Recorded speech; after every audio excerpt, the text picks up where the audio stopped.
Melbourne test दिलचस्प मरहले में दाखिल, पाकिस्तान को जीत के लिए 317 रन दरकार। दोनों ओपनर्स पवेलियन लौट गए। अब्दुल्ला शफीक 4 और इमामुल हक 12 रन बनाकर आउट। कैंगरूज ने दूसरी इनिंग्स में 262 रन बनाए। मिचेल मार्श 96, स्टीव स्मिथ 50 और एलेक्स कैरी 53 रन बनाकर नुमाया रहे। शाहीन शाह अफरीदी और मीर हमजा ने 4-4 विकेटें हासिल की। आमिर जमाल के 2 शिकार। पंजाब में शदीद धुंध का राज, हद निगाह इंतहाई कम। मोटरवे M2 लाहौर से कोट मोमिन और M3 फैजपुर से रजाना तक बंद कर दी गई। मोटरवे M5 भी शेर शाह से उच्च शरीफ तक बंद। GT रोड पर ट्रैफिक का दबाव, ट्रेनों की आमदोरफ्त भी मुतासर, कई घंटे ताखीर का शिकार। गजा के मजलूमों पर इजरायली फौज के वहशियाना हमले जारी। रफा, दीर अल बला और अल बरीज कैंप पर बमबारी से बच्चों और खवातीन समेत मुतादिद फलस्तीनी शहीद। 24 घंटों में 200 से जायद शहादतें, मजमूई तादाद 21,320 हो गई। गजा के लोगों को तबाहकुन भूख का सामना है। अक़वाम मुत्तहिदा ने दुनिया को इंसानी अलमिये से खबरदार कर दिया। मजलूम फ़लस्तीनी भाइयों से इजहार यकजहती। निगरान वज़ीर-ए-आज़म का नए साल की तकरीबात पर पाबंदी का ऐलान। अनवारुल हक काकड़ ने कहा कि फ़लस्तीनियों पर जुल्म व सितम के पहाड़ तोड़े जा रहे हैं। पाकिस्तान मजलूम भाइयों के साथ खड़ा है, इमदाद भी भिजवा चुके हैं। पाक फौज का आम इंतखाबात के लिए इलेक्शन कमीशन से मुकम्मल ताउन का ऐलान। मुल्क को गैर मुस्तहकम करने वाले अनासर से पूरी ताकत से निपटने का आज़म। आर्मी चीफ की ज़ेरे सदारत core commanders conference.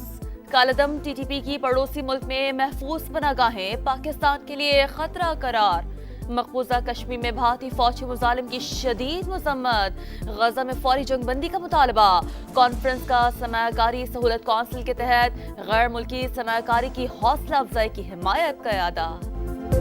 Peshawar high court का फैसला आया है, वो इलेक्शन कमीशन के इख्तियार पर हमले के मुतरादिफ है। इलेक्शन कमीशन ने फैक्ट बेस्ड फैसला दिया था। पेशावर हाई कोर्ट एक सूबे की हाई कोर्ट है, वो किस तरीके से पाकिस्तान भर के मामले को उसका फैसला दे सकती है। इंसाफ के तराजू को लाडले की तरफ झुकाया जा रहा है। PTI से बल्ले का निशान वापस लेना दुरुस्त फैसला था। शहबाज शरीफ ने पेशावर हाईकोर्ट का फैसला इलेक्शन कमीशन पर हमला करार दे दिया। बोले, खैबर पख्तूनख्वा में ऐसे उम्मीदवार इलेक्शन लड़ रहे हैं जिनकी जज के साथ रिश्तेदारी है। मरियम नवाज का भी रद्द-ए-अमल, कहा जाली और फ्रॉड इंट्रा पार्टी इलेक्शन को हलाल करार दे दिया गया। मुतनाज़े जज का खिलाफ कानून फैसला लाडलेपन का ताज़ा शाकार है। पेशावर हाई कोर्ट में जिस जज साहब ने फैसला दिया है, पिछले इलेक्शन में इसका एक कजन जो है वो इलेक्शन लड़ रहा था और अभी ये जब जज है तो उसका दूसरा कजन जो है वो हमारे इलाके में इलेक्शन लड़ रहा है। पेशावर हाई कोर्ट के हुदूद जो है वो सिर्फ अपना सूबा है। एक सूबा पूरे मुल्क के फैसला कैसे कर सकता है। मौलाना फजल रहमान को पेशावर हाईकोर्ट के फैसले पर तहफ़्फ़ुज़ात। दावा किया, फैसला देने वाले जज के रिश्तेदार इलेक्शन लड़ रहे हैं। सरबराह JUI को अमन अमान की सूरत हाल पर इजहार तशवीश। कहा, इंतखाबी मुहिम में एक भी कारकुन शहीद या जख्मी हुआ तो जिम्मेदार चीफ जस्टिस और चीफ इलेक्शन कमिश्नर होंगे।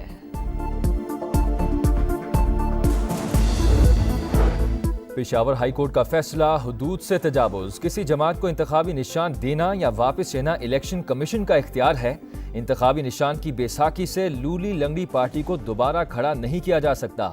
इस्तेहकाम पाकिस्तान पार्टी के पैटर्न इन चीफ जहांगीर तरीन कहते हैं कि मुल्क की बुनियादों को खोखला करने वाले दोबारा रियायत के मुस्तहिक नहीं।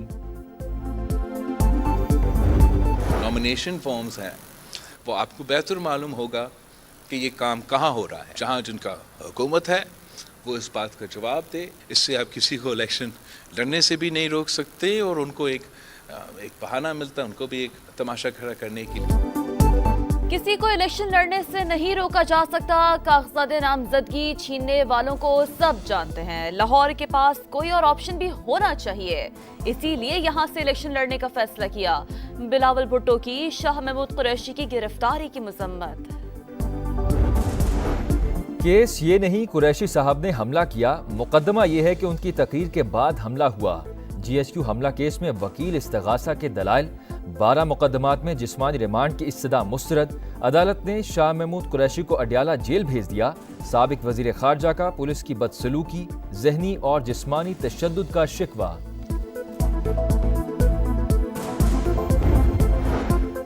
नवाज शरीफ प्लान के तहत आए, किसी को इलेक्शन नहीं लड़ने दे रहे, शफाफ इंतखाबात ना हुए तो नुकसान मुल्क का होगा। बैरिस्टर गौहर कहते हैं इंतखाबी अमल को दागदार किया जा रहा है, सुप्रीम कोर्ट अज खुद नोटिस ले। बानी पीटीआई और शाह महमूद कुरैशी के खिलाफ साइफर केस, इस्लामाबाद हाईकोर्ट ने ट्रायल 11 जनवरी तक रोक दिया। इन कैमरा ट्रायल के खिलाफ दरख्वास्त पर नोटिस जारी। अटॉर्नी जनरल साहब, आप समझते क्यों नहीं ओपन ट्रायल किया है? एक दो लोगों या अहले खाना की मौजूदगी के बावजूद ट्रायल इन कैमरा रहेगा। जस्टिस गुल हसन औरंगजेब के रिमार्क्स।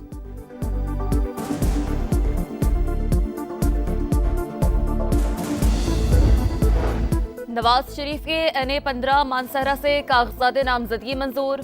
बानी पीटीआई के NA-122 से कागजात पर एतराज बरकरार। NA-127 लाहौर से बिलावल भुट्टो के कागजात पर एतराज, वकील को दस्तावेज़ात जमा कराने की मोहलत। NA-155 लोधरा और PP 227 से जहांगीर तरीन के कागजात नामजदगी मंजूर। फवाद हसन फवाद इंतखाबात पर असरअंदाज नहीं हो सकते, इलेक्शन कमीशन ने हटाने की दरख्वास्त खारिज कर दी। पीटीआई लेवल प्लेइंग फील्ड ना मिलने की शिकायत लेकर फिर इलेक्शन कमीशन पहुंच गई। आईजी और चीफ सेक्रेटरी पंजाब की तब्दीली का मुतालबा। बल्ले के निशान पर पेशावर हाईकोर्ट के फैसले से मुतालिक इजलास बेनतीजा खत्म, आज फिर बैठक लगेगी। जहलम में क्रिकेट मैच के दौरान बच्चों की लड़ाई में बड़े भी कूद पड़े। 13 साल लड़का सर पर बल्ला और विकटें लगने से जान बहक। दोनों ग्रुप्स आपस में रिश्तेदार हैं। लाहौर में दिल खराश वाकया, शुमाली छावनी में मालकिन के हाथों झुलसने वाली मुलाजमा शबनम दम तोड़ गई। पुलिस ने घर के मालिक नईम को हिरासत में ले लिया।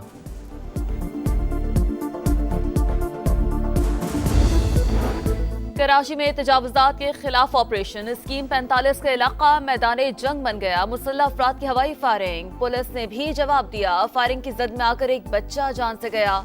SSP वेस्ट ने मलबा मुजाहिरीन पर डाल दिया।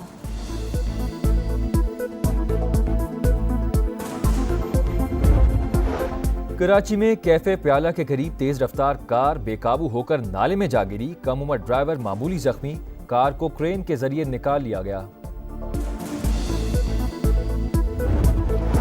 भारत में कोविड वायरस के नए वेरिएंट से एक दिन में 4 अफराद हलाक, 702 नए केसेस रिपोर्ट। SARS-CoV-2 नामी वायरस से नई दिल्ली, मगरबी बंगाल, कर्नाटका और केरला में अमवात रिपोर्ट हो रही हैं। तुर्किया ने दिफाई निज़ाम में एक और संगे मील उबूर कर दिया। बगैर पायलट पहले जंगी तैयारे की कामयाब परवाज। अनका की कामयाबी का ऐलान सदर तैयब उर्दवान ने किया। बरतानिया में तूफानी हवाओं से तैयारों की लैंडिंग में मुश्किलात, हीथ्रो एयरपोर्ट पर हंगामी हालत नाफिज। 85 मील फी घंटे की रफ्तार से चलने वाली हवाओं से कई इमारतों की छतें उड़ गई।